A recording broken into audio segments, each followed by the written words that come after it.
Copay accumulators is when insurance companies are charging a lot more money for medicine. Almost everybody in the state of Utah has it written into their plan right now. It's about $16,000 a dose. That was a shot. I felt like the insurance companies are doubling up, taking their money and my money, but not letting their money count. No. It is more important to us to have an increase in our profits than it is for your daughter to stay alive. This is one bill that directly affects if people live or die. I just love who I am now. I accept my body for what it is. I first met Carrie Ann Kemp in February. Some things I learned about her right away. And I was like, She has a sense of humor. She's got great hair. for the summer, just blonde. She teaches maturation to thousands of students across Utah. And she's a survivor. I had 21 surgeries in 18 months. I had chemo every week for 7 months. I had a radical bilateral mastectomy, which means everything including lymph nodes. Had a radical hysterectomy, which means all the girl parts. And then I had over 100 days of radiation. It was a lot. But that's what made me go into remission for 10 years. 10 years cancer-free, but in 2022, Carrie Ann's cancer came back. She started taking Ibrance, a drug that keeps cancer from progressing, and for the last 2 years, Ibrance has kept new cancer from growing. That's why I met Carrie Ann in the first place. She received a letter from her insurance provider in December that stated the assistance from the pharmaceutical company that would typically go to her out-of-pocket maximum would no longer be applied. At the time, her pharmacy told her she would have to start forking out half of the cost of the monthly medication. Ibrance is $24,000. We were there for Carrie Ann's February 6th doctor's visit when she left without her monthly dose. I have to have $12,000 today. I don't have $12,000. More than 3 months later, she now has a more promising outlook. I had to come up with a way to come up with my copay, and I did, so I'm actively back in treatment at a great financial sacrifice to some certain aspects of my life, but I'm here. As it turns out, she doesn't have to pay the $12,000 that was initially quoted to her.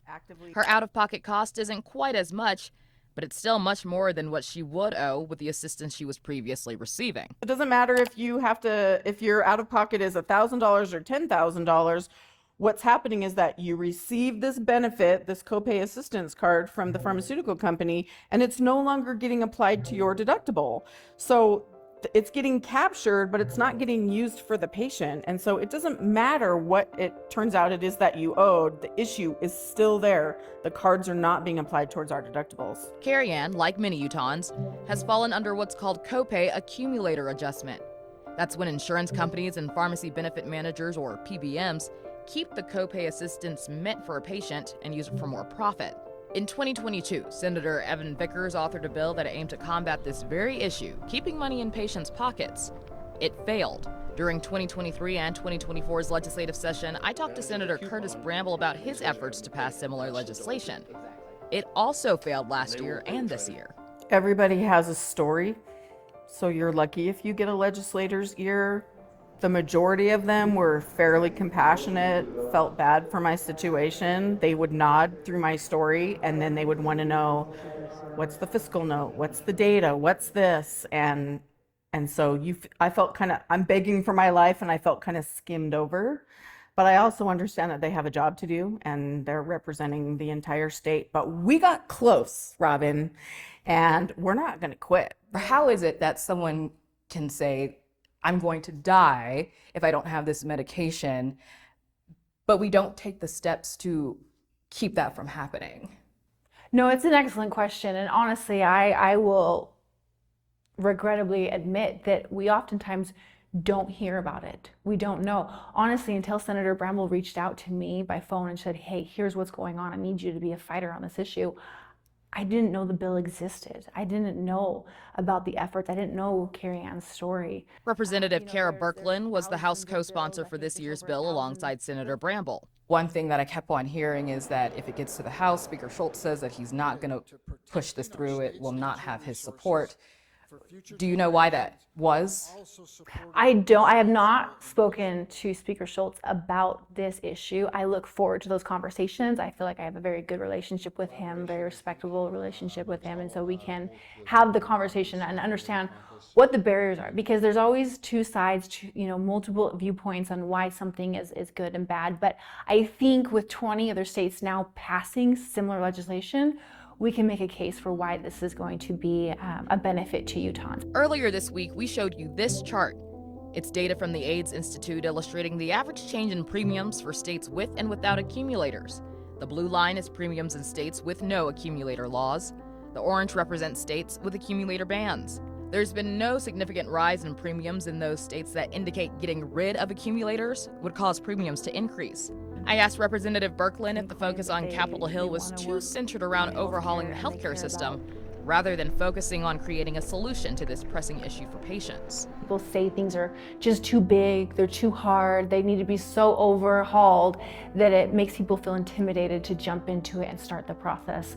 I think that you just need a committed group of legislators and stakeholders to jump in, and hopefully I've talked with a few representatives about starting a task force that really dives into, with the medical transparency portion, adding this piece to it and really, yes, looking at a quote-unquote overhaul, but getting something actually relevant, tangible done for the people of Utah in 2025. Karianne is hoping for that relevant, tangible change and realizes it will take more work to get there. Every problem has a solution. Sometimes it's not the solution that we want, but that doesn't mean we can't compromise. That's what I'm hoping for, is that we can come to a compromise. We're not going to get everything we want, but the opposition shouldn't get everything that they want either. Because she knows time waits for no one, and she's hoping policy can catch up sooner rather than later. This is one bill that directly affects if people live or die. It's a big deal. People get to live. People get to live. I have more time with my kids. I have more time with my maturation kids. I'm the maturation lady. I don't want to die. I want to keep teaching fifth graders about how awesome it is to be alive. Initially for this story, I did request to talk to Speaker Schultz after having heard his opposition to this year's bill. Representative Birkeland stepped in when I made that request, so I did reach out to Speaker Schultz's team again to see if he had any comment or statement about the future of copay accumulator legislation here in Utah. As of tonight, I have not heard back. Robin Oginye, Fox 13 News, Utah.